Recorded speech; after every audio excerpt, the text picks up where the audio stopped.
Hello everyone, welcome to study online channel. दोस्तों, आज हम इस वीडियो में प्रॉफिट एंड लॉस यानी कि लाभ और हानि का पार्ट 4 कवर करेंगे, बिल्कुल बेसिक कॉन्सेप्ट और ट्रिक के साथ। इसके पहले हमने इसके 3 भाग अपलोड कर चुके हैं। अगर आपने उसको नहीं देखा तो डिस्क्रिप्शन बॉक्स में लिंक है, उसको जाकर ज़रूर देखिएगा। तो चलिए दोस्तों, बिना किसी देरी के वीडियो को शुरू करते हैं। उसके पहले अगर आप चैनल पे नए हैं तो चैनल को सब्सक्राइब कर दीजिए और वीडियो को अधिक से अधिक शेयर करिए। चलिए शुरू करते हैं। सबसे पहला क्वेश्चन देखिए आपके सामने ये रहा। यदि 4800 में हम उसका 12.5% जोड़ दें तो हमको क्या प्राप्त होगा? ऑप्शन देखिए 5400, 5600, 5000, 4200। तो देखिए दोस्तों, ये बहुत इजी क्वेश्चन है। तो 12.5% को अगर हम फ्रैक्शन में चेंज करेंगे तो क्या आएगा? 1/8। जिनको नहीं पता वो ध्यान से देखिए, 12 दूनी 24 और एक 25/2 हो जाएगा ये। ठीक है, अब परसेंटेज लगा है तो उसके लिए क्या करेंगे? बटे में 100, यानी कि हमारे पास क्या आ जाएगा? 25 बटे ये 100 का गुणा इसमें हो जाएगा 200। अब इसको सॉल्व करेंगे तो आपका 1/8 ही आएगा। तो हमने इसको फ्रैक्शन में चेंज कर लिया। तो दोस्तों, अगर आप 3 भाग इसके देखते हैं तो आपको ये सारी चीज़ें क्लियर हो जाएंगी। ठीक है, यानी कि वो संख्या अगर 8 है तो उसका 12.5% यानी कि क्या होगा? ऊपर वाली वैल्यू हमेशा होगी। यानी कि एक जो अगर हम उसमें जोड़ेंगे तो वो संख्या क्या हो जाएगी? 9 हो जाएगी। लेकिन हमें क्वेश्चन में बोला है कि वो संख्या जो है 8 नहीं है। कितनी है भाई? 4800, क्योंकि 4800 के 12.5% में हम जोड़े हैं। ठीक है, तो 4800 है वो संख्या, 8 ना होकर। तो इससे कितने गुना ज़्यादा है? तो भैया 8 छिंग 48 यानी कि 600 गुना ज़्यादा है। तो जो हमें 12.5% जोड़ने पे संख्या प्राप्त होगी वो भी 9 ना होकर कितनी होगी? 600 गुना ज़्यादा होगी। यानी कि 9 छका 5400 हमारा यही आंसर होगा। यानी कि ऑप्शन नंबर ए आपका राइट आंसर होगा। तो समझ में आ गया आपको? चलिए नेक्स्ट क्वेश्चन की ओर चलते हैं। चलिए दोस्तों, नेक्स्ट क्वेश्चन देखिए, बहुत प्यारा क्वेश्चन। यदि 8100 में से हम उसका 11.1/9% घटा देते हैं तो हमको निम्न में से यानी कि कौन सी संख्या प्राप्त होगी? ऑप्शन देखिए 7400, 7420, 7300 और 7200। तो चलिए इसको सॉल्व करते हैं। सबसे पहले 11/1/9 का फ्रैक्शन हमें पता करना होगा कि ये क्या है। तो 11 नाम 99 और एक 100/9 हो जाएगा ये। ठीक है, और परसेंटेज हटेगा तो बटे में 100, यानी कि 100 बटे यहाँ 9 में 100 का गुणा हो जाएगा, ऊपर आ जाएगी, संख्या पलट जाएगी। तो ये कितना हो जाएगा? 11/900, यानी कि 1/9 हमारा फ्रैक्शन आ गया किसका? 11/1/9% का। ठीक है, यानी कि वो संख्या 9 रही होगी। तो उस 9 का 11/1/9% यानी कि एक घटाने पर, भाई 11/1/9% ऊपर वाली वैल्यू ही आएगी। एक घटाने पर हमको वो संख्या 8 मिलेगी। लेकिन वो उसने क्वेश्चन में ये बोला है कि वो संख्या 9 नहीं है, कितनी है? 8100 है।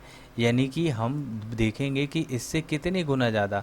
तो भाई 9 नाम 81 और 00 यानी कि इससे 900 गुना ज़्यादा है। तो वो संख्या जो है, जो 11/1/9% घटाने पे हमको प्राप्त होने वाली है, वो भी 8 ना होकर कितने गुना ज़्यादा होगी? इससे 900 गुना ज़्यादा होगी। यानी कि 8 नाम 72, यानी कि हमारा जो आंसर आएगा वो 7200 आएगा। ऑप्शन नंबर डी आपका राइट आंसर होगा। चलिए नेक्स्ट क्वेश्चन की ओर चलते हैं।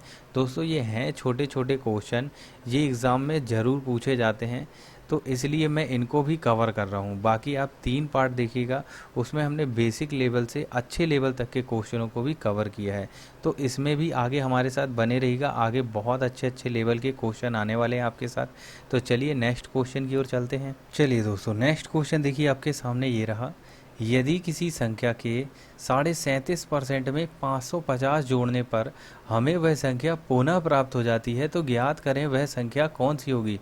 ऑप्शन देखिए 740, 840, 880, 720। तो चलिए इसको सॉल्व करते हैं, बहुत इजी क्वेश्चन है। तो देखिए 37.5% को अगर आप फ्रैक्शन में चेंज करेंगे तो कितना आएगा आपका? 3/8 आएगा। अब देखिए करके देख लीजिए। तो 37 दूनी कितना होगा भाई? 30 दूनी 60 और 14 और जोड़ दीजिए तो 74 और एक 75/2, यानी कि 75/2। और परसेंटेज हटाएंगे तो नीचे क्या हो जाएगा? ऊपर 100 का गुणा हो जाएगा इसमें। यानी कि इसका फ्रैक्शन क्या होगा? 25×3 = 75 और 25×8 = 200। तो यहाँ से 3/8 आ गया।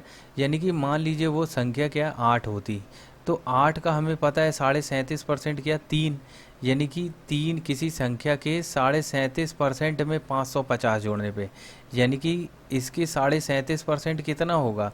भाई 37.5% जो है वो 3 होगा। अब 3 में आप क्या कर रहे हैं, 550 जोड़ रहे हैं, ठीक है। तो वो संख्या आपको क्या मिल जा रही, पुनः वापस मिल जा रही, यानी कि ये वाला 8 अगर वो संख्या है तो 8 का 37.5% यानी कि 3 में आप 550 जोड़ रहे हैं तो आपको वो संख्या पुनः से वापस 8 मिल जा रही है, यही संख्या, ठीक है। ये चीज़ समझ में आ गई। तो अब बताइए आप कि अगर आपके पास 3 है तो आगे आप क्या और जोड़ेंगे कि आपको बराबर में 8 मिल जाए। तो भैया आप 5 जोड़ेंगे ना, तो यानी कि वो संख्या 5 ना होकर कितनी दी हमको, 550 दी है। इससे कितने गुना ज़्यादा, तो 110 गुना ज़्यादा। ये चीज़ समझ में आ गई। तो वो संख्या क्या होगी, तो वो भी 8 ना होकर 110 गुना इससे ज़्यादा होगी, यानी कि 11, 8, 88 और 0, यानी कि वो संख्या कौन सी होगी, 880। हमारा यही राइट आंसर होगा। तो उम्मीद है आपको ये चीज़ समझ में आ गई होगी। चलिए नेक्स्ट क्वेश्चन की ओर चलते हैं। चलिए दोस्तों, नेक्स्ट क्वेश्चन देखिए, बहुत प्यारा क्वेश्चन है। एक बेईमान दुकानदार दूध को लागत मूल्य पर बेचने की ही घोषणा करता है, परंतु वह दूध में क्या मिलाता है, पानी मिलाता है और 12.5% का लाभ कमाता है। यदि मिश्रण की मात्रा 8100 लीटर की हो तो दूध की मात्रा हमें बताना है क्या होगी। ऑप्शन देखिए, 7400, 8400, 8800 और 7200। अब देखिए वो क्वेश्चन क्या कहना चाह रहा है कि एक बेईमान दुकानदार है जो दूध को बोलता है कि वो लागत मूल्य पर ही बेच रहा है, लेकिन ऐसा हो ही नहीं सकता भाई, कुछ ना कुछ तो मिलाता होगा तभी तो उसको ये प्रॉफिट हो रहा है। यानी कि 12.5% का अगर आप फ्रैक्शन निकालेंगे तो आपका आ जाएगा 1/8। जिसको नहीं पता वो वैसे भी निकाल सकता है, 12 दूनी 24 और एक 25/2, यानी परसेंटेज हटेगा तो 100 का यहाँ गुणा हो जाएगा, ठीक है। यानी कि 25 एकम 25 और 25 अट्ठे 200। यानी कि इस 1/8 का मतलब ये है कि अगर उसमें 8 दूध है, ठीक है, तो 8 का 12.5% यानी कि 1 का लाभ होकर क्या होगा, ये 1 जो होगा वो होगा पानी होगा। यानी कि अगर ये 8 दूध है तो एक जो है 8 का 12.5% लाभ ही हो रहा है ना, तो 12.5% ऊपर वाली वैल्यू ही आती है हमेशा। तो ये क्या होगा, पानी होगा। अब दूध में पानी ही मिलाएगा, तेल एल तो कुछ मिलेगा नहीं, ठीक है। तो ये चीज़ समझ में आ गई। तो अगर हमारा 8 लीटर दूध है तो उसका 12.5% यानी कि एक पानी है। अब देखिए ये टोटल मिश्रण की हम बात करें कि भाई कितना है, तो देखिए 1 लीटर पानी और 8 लीटर दूध, ये दोनों मिलकर टोटल मिश्रण हमारा कितना बन रहा है, तो ये बन रहा है हमारा 9 लीटर का। और उसने बोला है कि भैया यदि मिश्रण की मात्रा कितनी है, 8100 लीटर है, यानी कि 9 ना होकर 8100 लीटर है, इससे कितने गुना ज़्यादा, तो आप बोलेंगे भैया 9 नाम 81 यानी कि 900 गुना ज़्यादा है। तो उसी प्रकार से जो दूध की मात्रा है वो भी 8 ना होकर 900 गुना ज़्यादा होगी होगी ना। तो 8 नाम कितना हो जाएगा, 7200, यानी कि 7200 लीटर हमारा क्या होगा, दूध होगा, और वही उसने पूछा है। तो ऑप्शन नंबर डी हमारा राइट आंसर होगा। तो समझ में आया आपको। चलिए नेक्स्ट क्वेश्चन की ओर चलते हैं। चलिए दोस्तों, नेक्स्ट क्वेश्चन देखिए, बहुत प्यारा क्वेश्चन है। एक आदमी 2160 रुपये में क्या किया है, 2 पंखे खरीदता है। एक को 15% लाभ पर और दूसरे को जो है 9% हानि पर बेचता है, ठीक है। इस सौदे पर उसको क्या होता है, ओवरऑल ना प्रॉफिट होता है और ना तो लॉस होता है। तो दोनों पंखों का हमें क्या बोला है, क्रय मूल्य ज्ञात करें। अब देखिए पहले का ऑप्शन देखिए 810 और दूसरे वाले पंखे का 1350। उसी प्रकार से ऑप्शन बी में दिया है 840 1350, 880 1350 और 720 1350। बहुत प्यारा क्वेश्चन है। तो इसमें हम जो है मिश्रण मेथड लगाते हैं, ठीक है। अब देखिए पहला पंखा और ये दूसरा पंखा, अब पहले पंखे में उसको कितना हो रहा है, 15% का क्या हो रहा है भाई, प्रॉफिट हो रहा है, और दूसरे में क्या हो रहा है, 9% का क्या हो रहा है, लॉस हो रहा है, ठीक है। ये चीज़ समझ में आया।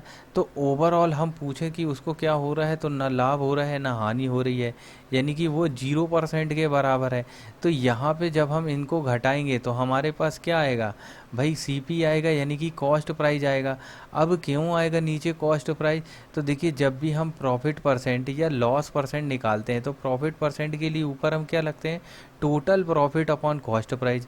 उसी तरह लॉस परसेंट निकालने के लिए क्या होता है, कुल लॉस अपॉन कॉस्ट प्राइस। तो यहाँ पे देखिए प्रॉफिट या लॉस हो, प्रॉफिट प्रॉफिट हो, तो नीचे हमेशा क्या आएगा भाई, कॉस्ट प्राइस ही आएगा, यानी कि क्रय मूल्य आएगा। तो बस इसको घटाइए, 0 से माइनस करेंगे तो वापस से 9 ही आएगी। इसको भी घटाएंगे तो क्या आएगा भाई, 15 से 0 घटाएंगे 15 ही आएगा। यानी कि हमें जो रेशो प्राप्त हुआ, ये पहले पंखे का सीपी है और ये दूसरे पंखे का कॉस्ट प्राइस है। तो वो क्या हुआ, 3 तिरका 9 और 3 पाँचे 15। ठीक है, ये चीज़ समझ में आ गई। यानी कि पहले पंखे का मूल्य 3 रुपये और दूसरे पंखे का मूल्य जो है वो 5 रुपये के बराबर है। लेकिन हमको क्वेश्चन में क्या बोला है कि भाई ये जो दोनों पंखे हैं, ये यानी कि 3 और 5 8 रुपये के बराबर होंगे दोनों पंखे। लेकिन हमें क्वेश्चन ने बोला कि ये 8 रुपये के नहीं है, ये तो 2160 रुपये में दोनों पंखे खरीदा है। भाई 2160 रुपये में दोनों पंखे खरीदा, 8 रुपये में नहीं खरीदा। ये चीज़ समझ में आई। यानी कि इससे कितने गुना ज़्यादा, तो आप देखेंगे 8 तियाँ कितना होता है, 8 दूनी 16 होगा, यहाँ बचेगा कितना, 5 बचेगा। यानी कि 8 सते 56 और 0, इससे 270 गुना ज़्यादा। उसी प्रकार से जो पहला पंखा होगा वो 3 रुपये में ना खरीद के 270 गुना ज़्यादा में ख़रीदा होगा, और दूसरा पंखा भी 5 में ना खरीद के 270 गुना ज़्यादा में ख़रीदा होगा। बस गुणा करना है हमको। तो 27 तियाँ कितना होगा, 81। यानी कि पहला पंखा 810 रुपये में। ऑप्शन देखिए कौन सा है, यही है। यानी कि दूसरे वाला चेक करने की ज़रूरत ही नहीं, क्योंकि सब में 1350 इंक्लूड है। तो हमारा ऑप्शन नंबर ए आपका जो है वो क्या हो जाएगा, राइट आंसर। तो ये चीज़ आपको समझ में आ गई, कोई कन्फ्यूज़न तो नहीं है। अगर कोई कन्फ्यूज़न है तो हमें कमेंट बॉक्स में कमेंट ज़रूर करिएगा। तो चलिए अगले क्वेश्चन की ओर चलते हैं। चलिए दोस्तों, नेक्स्ट क्वेश्चन देखिए, बिल्कुल पिछली बार जैसा ही क्वेश्चन है। 2 घड़ियों का कॉस्ट प्राइस जो है वो 840 है। यदि एक घड़ी को 16% लाभ पर तथा दूसरी को 12% की हानि पर बेचा जाता है, तो कुल सौदे में उसको ना लाभ होता है ना हानि होती है। तो बताइए उस घड़ी का कॉस्ट प्राइस क्या है जिसको दुकानदार ने लाभ पर बेचता है। ऑप्शन देखिए 640, 440, 480 और 420। तो चलिए इसको हम सॉल्व कर लेते हैं कि क्वेश्चन हमें बोल क्या रहा है। तो देखिए, जिसको पिछला क्वेश्चन समझ में नहीं आया है वो इसको ध्यान से देखिएगा। तो देखिए, पहला है घड़ी और दूसरा घड़ी है। तो पहली वाली घड़ी में अगर मान लीजिए कि 12% की उसकी लॉस हो रही है, ठीक है, और दूसरी वाली में 16% का फ़ायदा हो रहा है, यानी कि प्रॉफिट हो रहा है। चाहे आप 12 16 यहाँ जहाँ भी रख सकते हैं, ठीक है। और ओवरऑल उसमें क्या हो रहा है कि भाई 0% का ओवरऑल उसको वैल्यू मिल रही है, ना लाभ हो रहा है ना प्रॉफिट हो रहा है। तो यहाँ पे जब हम मिश्रण मेथड लगाएंगे तो हमें पता है कि नीचे जो रेशो आएगा वो किसका आएगा, कॉस्ट प्राइस यानी कि क्रय मूल्य का। तो यहाँ से हमारे पास वैल्यू आ गई क्या, 16, और यहाँ से 12 से 0 घटाएंगे तो 12। यानी कि रेशो आया पहली और दूसरी घड़ी का कितना, 4 चौके 16 और 4 तियाँ 12। तो यानी कि पहली घड़ी का मूल्य अगर 4 रुपये है तो दूसरी घड़ी का मूल्य 3 रुपये होगा। लेकिन अगर ओवरऑल दोनों घड़ी का रेशो की बात करें तो टोटल कितना हो रहा, 7 रेशो।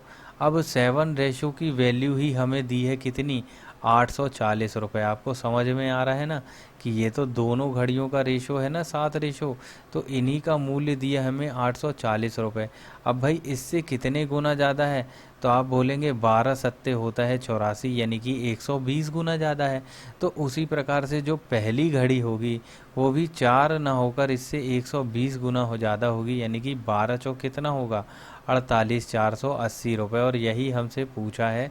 तो प्रॉफिट वाली घड़ी कौन सी है, यही है ना जो यहाँ पे रेशो आया हमारा प्रॉफिट में, ठीक है। तो इसका आंसर क्या होगा, 480 रुपये। यानी कि ऑप्शन नंबर सी आपका राइट आंसर होगा। अगर दूसरी वाली घड़ी का मूल्य पूछता तो 120 गुना इसको कर देते तो 12 तियाँ कितना हो जाता, 360 रुपये। तो हमें क्या पूछा है कि पहली घड़ी यानी कि प्रॉफिट वाली घड़ी का मूल्य पूछा है, तो उसका रेशो कितना है भाई, 16 है, यानी कि 4। तो बस आपको आ गया समझ में। चलिए नेक्स्ट क्वेश्चन की ओर चलते हैं। चलिए दोस्तों, नेक्स्ट क्वेश्चन देखिए आपके सामने ये रहा।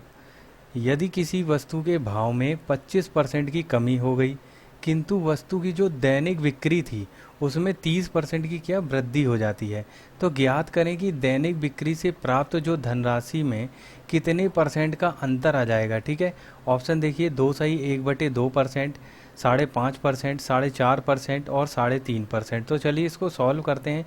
अब देखिए क्वेश्चन हमसे क्या बोला है कि कोई वस्तु है उसके भाव में 25% की कमी हो गई है, ठीक है। यानी कि 25% को आप फ्रैक्शन में बदलेंगे तो 1/4, यानी कि अगर वो वस्तु 4 की होगी तो 4 का 25% यानी कि 1 की कमी होके वो हमें कितने में मिलेगी भाई, 1 की कमी हो रही तो वो हमें 3 रुपये में मिलेगी, ठीक है। उसके बाद जो उसकी दैनिक बिक्री है उसमें भी क्या बोल रहा है, 3%, 30% की क्या हो रही है भाई, इसमें वृद्धि हो जा रही है। यानी कि 30% का जब आप फ्रैक्शन निकालेंगे तो आपको पता है 3/10 आ जाएगा। यानी कि 10 में कितने की वृद्धि हो जाएगी भाई, 30%, यानी कि ऊपर वाली वैल्यू 3 की वृद्धि होके वो कितने की हो जाएगी, 13 रुपये की हो जाएगी। यानी कि यहाँ से हमको पता चलेगा कि प्रारंभिक में वस्तु कितने की आई है और उसकी दैनिक वृद्धि कितने की हुई है टोटल। तो यहाँ से देखिए अगर वस्तु 10 और 4 का इंटू करेंगे तो आप कितना 40 रुपये की आई होगी, तो उसमें 39 रुपये की टोटल क्या हो गई है, वृद्धि होके उसमें मिला है हमको, ठीक है। तो यहाँ पे हमको ये समझ में आ रहा है कि इनमें अंतर कितने का है। तो आप बोलेंगे भाई 1 रुपये का अंतर है, यानी कि यहाँ से हमें क्या हो रहा है, लॉस ही हो रहा है। तो वो बोल रहा है कि दैनिक वृद्धि से प्राप्त धनराशि में कितने परसेंट का अंतर आया, यानी कि ये 1 रुपये कितने परसेंट के बराबर होगा। तो हम किससे तुलना करेंगे भाई, 40 से, क्योंकि पहले राशि 40 रही, इनटू में परसेंटेज निकालने के लिए 100। बस इसको सॉल्व कर लीजिए। तो यहाँ से इसको काटे, 2 से ये कट जाएगा और ये कट जाएगा 5, यानी कि 5/2%। अब इसको और शॉर्ट करेंगे तो क्या आ जाएगा, 2 सही 1/2% का अंतर आ जाएगा उसमें। ऑप्शन नंबर ए आपका राइट आंसर होगा। तो आपको ये चीज़ समझ में आ गई। चलिए नेक्स्ट क्वेश्चन की ओर चलते हैं। चलिए दोस्तों नेक्स्ट क्वेश्चन देखिए, बिल्कुल इजी क्वेश्चन है ये। किसी वस्तु के भाव में 14.2/7% की क्या हो रही, कमी हो गई, किंतु वस्तु के जो दैनिक बिक्री है उसमें 33.1/3% की वृद्धि हो जाती। सीधी सी बात है, अगर किसी वस्तु का भाव गिर जाएगा तो उसकी बिक्री ज़्यादा हो जाएगी, तो वही इसने बोला है। तो परिणाम हमको ये देखने के मिलता है कि जो बिक्री से प्राप्त धनराशि है, हमें ये पूछा है कि उसमें कितने परसेंट का अंतर आ जाएगा, ठीक है। दैनिक बिक्री से प्राप्त धनराशि में कितने परसेंट का अंतर आ जाएगा। ऑप्शन देखिए, 14 सही 2/7, 33 सही 1/3, 33 सही 5/3 और 30 सही 5/3। तो चलिए इसको सॉल्व करते हैं। तो देखिए सबसे पहले क्या बोला है, 14 सही 2/7% की क्या हो रही है भाई, कमी हो रही है। इसको फ्रैक्शन में बदल लीजिए। तो 14 सत्ते 98 और 2 कितना हो जाएगा भाई, 100/7। और यहाँ परसेंटेज लगा है, इसको हटाएंगे तो बटे में क्या कर देंगे, 100 कर देंगे, यहाँ 2 जीरो यहाँ आ जाएगा। तो यहाँ से हमको पता चला कि 14 सही 2/7% का जो फ्रैक्शन है वो 1/7 आ गया। यानी वस्तु 7 रुपये की है तो उसका 14 सही 2/7% यानी कि 1 की कमी हो रही है, तो वो 6 रुपये में हमको सेल हो रही है, ठीक है। ये बात समझ में आ गई। यानी कि 7 रुपये उसका कॉस्ट प्राइस है तो 6 रुपये उसका सेलिंग प्राइस होगा। समझ में आया। अगर किसी को नहीं समझ में आया तो ऐसे कर लीजिएगा कि भाई 7 का आपको क्या निकालना है, 14 सही 2/7%, यानी कि 14 सत्ते 98 और 2 100/7, और परसेंटेज के लिए इंटू में 100। तो यहाँ से देखिए ऊपर वाली वैल्यू ही आएगी, यानी कि एक ही आ गया। तो वही चीज़ हमने यहाँ किया है और कुछ नहीं। तो अब देखिए क्या बोल रहा है, वस्तु के दैनिक बिक्री में क्या हो रहा है, 33 सही 1/3% का क्या हो रहा है, वृद्धि हो रही है।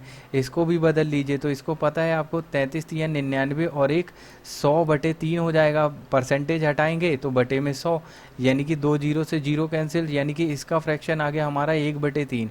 यानी कि 3 रुपये की वस्तु होगी तो उसमें 1 रुपये की वृद्धि हो जाएगी, तो वो वस्तु 4 में सेल होगी। ये चीज़ समझ में आए। तो यहाँ से हमको पता चला कि वस्तु का भाव कितना है, तो 7 या 21, और वस्तु का भाव जब गिर गया तो उसकी बिक्री में कितने रुपए की मतलब बिक्री हो रही है, तो 6 चौके 24 रुपये। तो यहाँ पे समझ में आया, यानी कि 21 रुपये की वस्तु खरीद के लाए हैं, ठीक है। और एक बार जो है 14 सही 2/7% की कमी और हुई है, जिसके कारण बिक्री जो है 33 सही 1/3% बढ़ गया, तो वस्तु कितने में 24 रुपये में बिक रही है। तो इनका अंतर रुपए में कितना आ रहा है हमें ये देख रहा है। तो यहाँ पे देखिए आप 3 रुपये का कहीं ना कहीं अंतर आ रहा है। तो ये अंतर किससे डिसाइड होगा भाई, हमारे कॉस्ट प्राइस की जो वस्तु का भाव होगा, यानी कि 21 रुपये से। तो बस यही अंतर का परसेंटेज हमें बताना था। परसेंटेज के लिए इंटू 100, तो 3 से काटिए, 3 सत्ते 21, यानी कि 100/7 आ गया आपका। अब इसको आप सॉल्व कर लीजिए तो आपको पता है 14 सत्ते कितना होता है 98 और 200, यानी कि 14 सही 2/7% का अंतर आएगा उसमें। ऑप्शन नंबर ए आपका राइट आंसर होगा। तो उम्मीद है आपको ये चीज़ समझ में आ गई होगी। आगे से कभी इस टाइप का क्वेश्चन आएगा तो 100% आपसे ज़रूर बन जाएगा। चलिए नेक्स्ट क्वेश्चन की ओर चलते हैं। चलिए दोस्तों, नेक्स्ट क्वेश्चन देखिए आपके सामने ये रहा।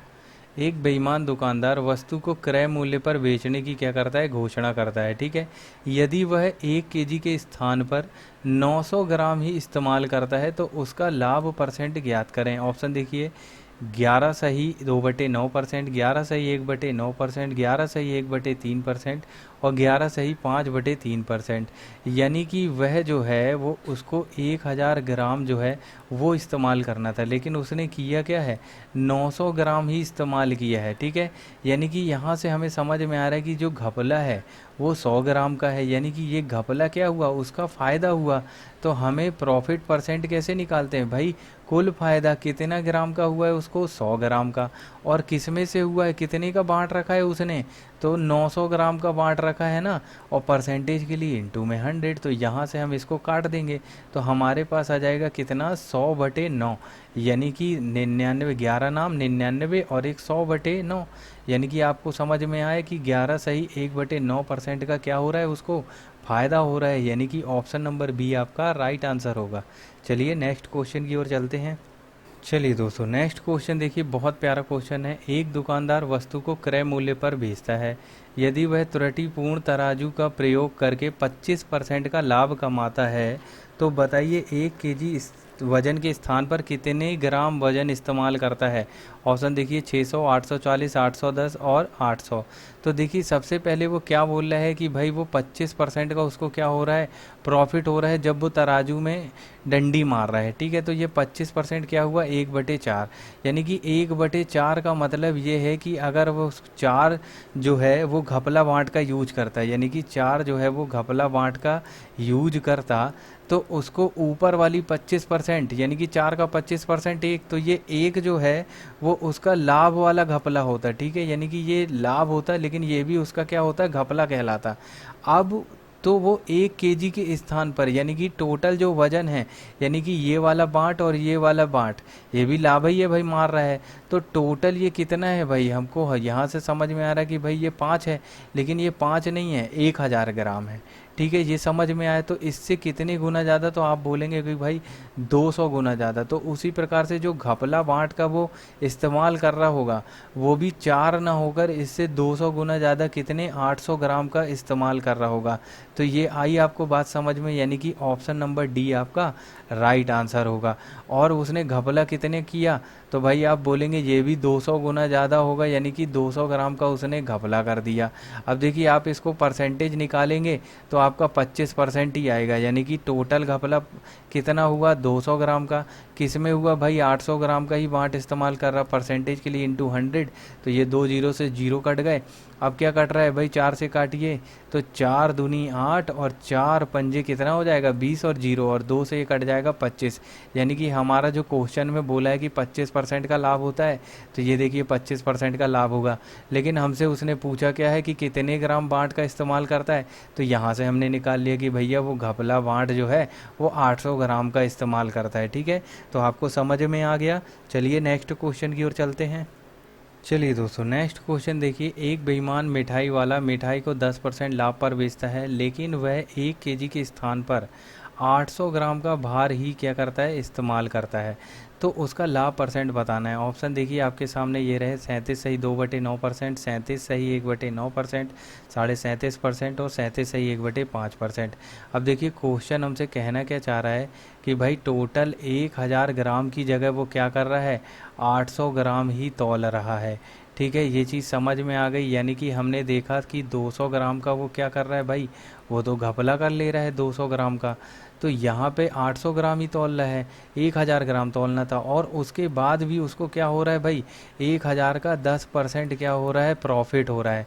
1000 का 10% कितना होगा, 100 होगा। यानी कि 1000 ग्राम पे 1100, यानी कि 1100 का प्रॉफिट हो रहा है, 1100 ग्राम का। ठीक है, तो यहाँ पे जो अंतर है वो कितना आ रहा है, तो यहाँ पे अंतर आ रहा है 300 का। तो हमें यही जो है उसका लाभ है, ये 300 उसका लाभ है ना।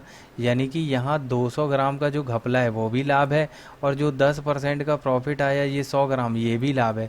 तो टोटल यहाँ पे 300 ग्राम का उसका लाभ है। और उसने तौला कितना है भाई, केवल 800 ग्राम ही तौला है। तो 800 पे ये 300 कितने परसेंट का लाभ हुआ, तो इंटू 100। बस दो जीरो से जीरो काटिए, ये कितने से कट रहा है भाई, 2 से काटिए तो ये 150, और ये आ जाएगा 4, और काट दीजिए तो 75/2। अब इसको जब आप 2 से भाग देंगे तो आपका आ जाएगा 37 सही 1/2%। ये क्या आ जाएगा, आपका प्रॉफिट आ जाएगा। यानी कि ऑप्शन नंबर सी आपका राइट आंसर होगा। तो उम्मीद है आपको ये चीज़ समझ में आ गई होगी। इस टाइप के क्वेश्चन ज़रूर पूछे जाते हैं एग्जाम में। चलिए नेक्स्ट क्वेश्चन की ओर चलते हैं। तो चलिए दोस्तों, नेक्स्ट क्वेश्चन देखिए, ये बहुत ही छोटा सा क्वेश्चन है, प्यारा क्वेश्चन। ये आपके लिए एक होमवर्क है, छोटा सा चैलेंज। इसका आंसर आप कमेंट बॉक्स में कमेंट के माध्यम से हमको ज़रूर बताइएगा। तो दोस्तों फ़िलहाल के लिए इतना ही। उम्मीद है आपको ये वीडियो अच्छा लगा होगा। अगर वीडियो अच्छा लगा तो वीडियो को लाइक कर दीजिएगा, और जो भी दोस्त नए हैं चैनल पे वो चैनल को सब्सक्राइब कर दीजिएगा। तो चलिए मिलते हैं प्रॉफिट एंड लॉस के नेक्स्ट भाग में जल्दी ही। तब तक के लिए जय हिंद, जय भारत।